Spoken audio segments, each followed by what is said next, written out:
Santet Daun Muda. Karya Kang Ramli, author.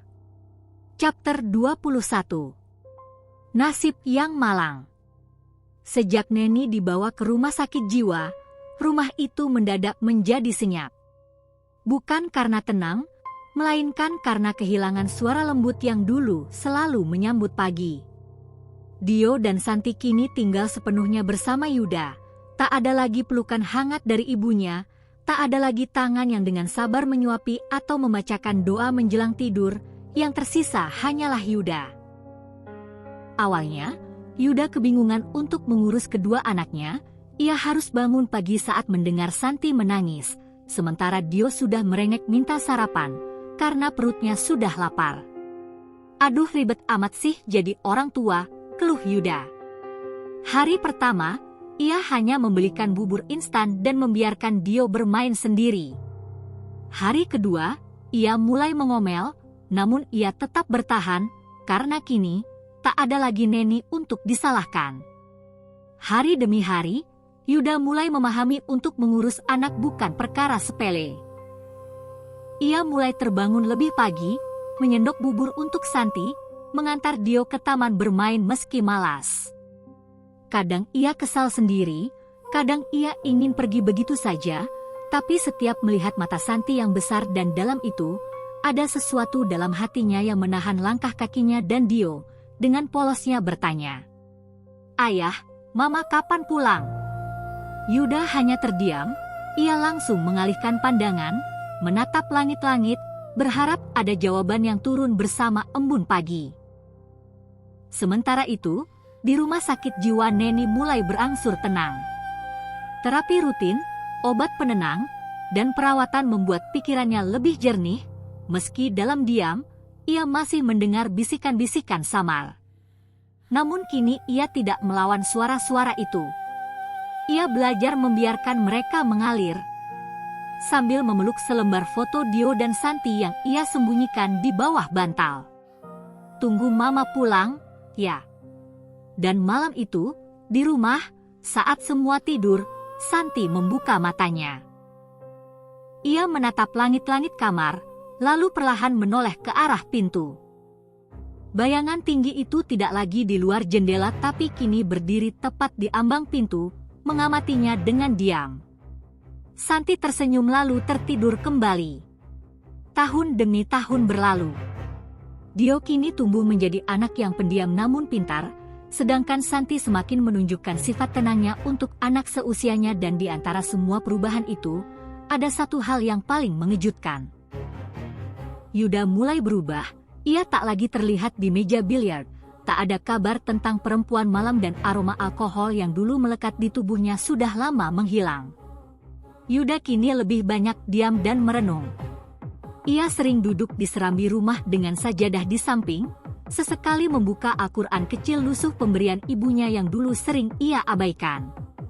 Sholat 5 waktu masih bolong, namun ia berusaha sebisanya. Sholat subuh kadang tertinggal, tapi maghrib dan isya hampir tak pernah ia lewatkan.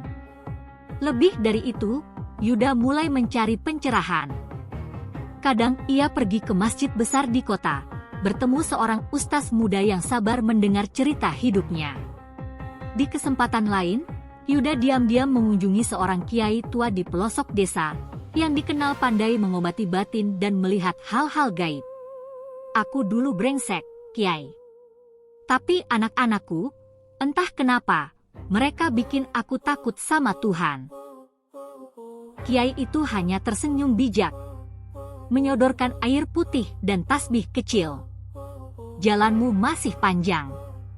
Tapi selama masih ada niat, Allah akan selalu membuka pintu. Hanya saja, terkadang pintunya gelap, pintunya macet, dan kamu harus berjalan sambil meraba dan berusaha untuk membukanya." Sementara itu, di rumah, Santi sering duduk di sudut ruangan. Ia menggambar makhluk-makhluk aneh yang tak dikenal dan setiap kali Yuda selesai sholat, Santi akan datang menghampirinya, memeluk lututnya, dan bertanya, "Ayah, suara siapa yang kamu ajak bicara saat sujud?" Yuda bingung saat hendak menjawabnya. Ia tak pernah bicara saat sujud, tapi Santi selalu bilang bahwa ada suara lain yang ikut berdoa bersamanya. Suara itu terdengar berat dan anjang, seperti bergetar dari dalam bumi. Malam itu, Yuda bermimpi. Ia berada di hutan gelap, sendirian, dan dari balik pepohonan, keluar sosok bayangan tinggi yang selama ini mengintai Santi. Namun kali ini, bayangan itu berbicara. Anak itu adalah jembatan dan kamu, Yuda, adalah kunci yang belum dibuka. Yuda terbangun dengan tubuh basah oleh keringat. Ia segera berwudu dan sholat malam, tak peduli waktu menunjukkan pukul 3 dini hari. Dalam sujudnya, Yuda berdoa, "Ya Allah, lindungilah anak-anakku. Kalau aku harus jadi perisai mereka, ambil aku terlebih dulu." Setelah sekian lama dirawat di rumah sakit jiwa, melalui terapi panjang, obat penenang, dan bimbingan rohani, Neni akhirnya dinyatakan sembuh total. Ia tak lagi berbicara sendiri, tak lagi meratap di sudut ruangan. Wajahnya terlihat bersih, tenang, dan pandangannya kembali cerah. "Bu Neni, secara medis dan psikis, Anda sudah stabil. Anda siap kembali ke kehidupan normal." Ucapan dokter itu bagai cahaya pagi yang menyentuh wajahnya, dan untuk pertama kalinya dalam bertahun-tahun, Neni bisa tersenyum tanpa beban. Namun tak semua senyum berakhir bahagia. Saat kabar kesembuhannya sampai ke telinga Yuda, ia justru bersikap dingin. "Dia udah sembuh? Bagus. Tapi itu artinya, aku juga harus menyelesaikan yang belum selesai." Dalam hati, Yuda mulai merasa tertekan. Ia tahu, jika Neni kembali, semua masa lalu akan muncul lagi. Mulai dari kemarahan, penyesalan, dan aib yang selama ini ia kubur. Ia takut, bukan karena Neni, tapi karena ia tak sanggup untuk menatap wajah yang dulu sering ia sakiti dan kini bangkit kembali lebih kuat dari sebelumnya. 2 minggu setelah Neni resmi keluar dari RSJ, Yuda datang menemuinya di tempat rehabilitasi terakhir, bukan untuk menjemput dengan pelukan atau kabar bahagia, melainkan dengan sepucuk map berisi surat. "Aku cuma mau bilang, Nen, aku udah siapin semua dokumen. Kita cerai aja, ya." Neni terdiam, mata beningnya menatap Yuda lama sekali, tapi tak ada air mata dan hanya satu kalimat pendek. "Baik. Kalau itu yang kamu mau." Tidak ada amarah, tidak ada drama. Karena Neni bukan perempuan lemah yang dulu. Ia kini berdiri tegak, menatap masa depan dengan kepala terangkat, meskipun hatinya masih menyimpan bekas luka. Malam itu, Yuda duduk sendiri di ruang tamu, Dio dan Santi sudah tertidur. Di pangkuannya, masih ada surat perceraian yang belum ia tanda tangani. Tangannya gemetar dan terdengar ada suara di dalam kepalanya yang berbisik, "Kau menyingkirkan perempuan yang paling kuat menahan dosamu." Tapi sebelum suara itu hilang, Yuda teringat pada Santi dan suara lain yang lebih asing, lebih dalam, lebih gaib. "Biarkan yang kuat pergi, Yuda, karena yang tersisa akan menjadi milikku." Tak lama setelah surat perceraian ditandatangani, resmilah perpisahan antara Yuda dan Neni. Tidak ada pesta air mata, tidak pula perpisahan yang menguras emosi, hanya lembaran kertas bertinta dan 2 tangan yang tak lagi saling menggenggam. Keputusan pengadilan memihak pada Yuda. Hak asuh Dio dan Santi jatuh sepenuhnya ke tangannya. "Kau yang lebih stabil secara ekonomi," kata hakim singkat, meskipun stabil yang dimaksud masih diragukan banyak pihak. Neni menerima semuanya dengan tenang, tak ada bantahan, hanya satu permintaan kecil yang ia bisikkan saat pertemuan terakhir. "Jaga mereka lebih baik dari caramu menjaga aku dulu." Yuda mengangguk, tapi anggukan itu terasa berat, karena di hatinya ada sesuatu yang belum bisa ia hapus, yaitu rasa bersalah. Sejak hari itu, Yuda benar-benar harus menjadi ayah. mengurus Santi yang kini semakin aktif dan penuh tanya. Mengantar Dio ke sekolah dan menyempatkan waktu mengajari membaca.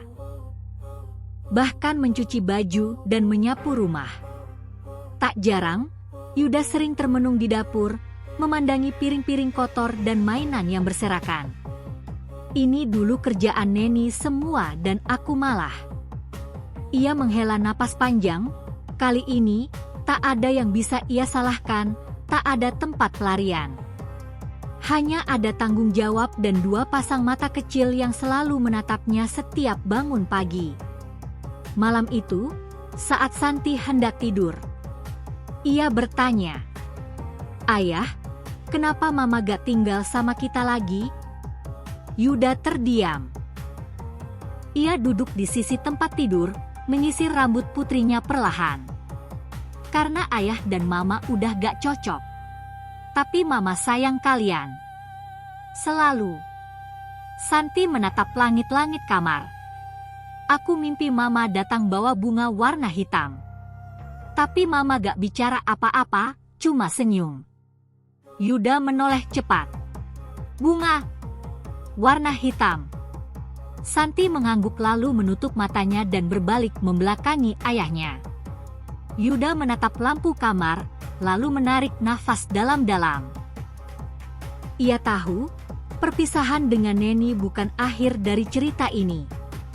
Bersambung.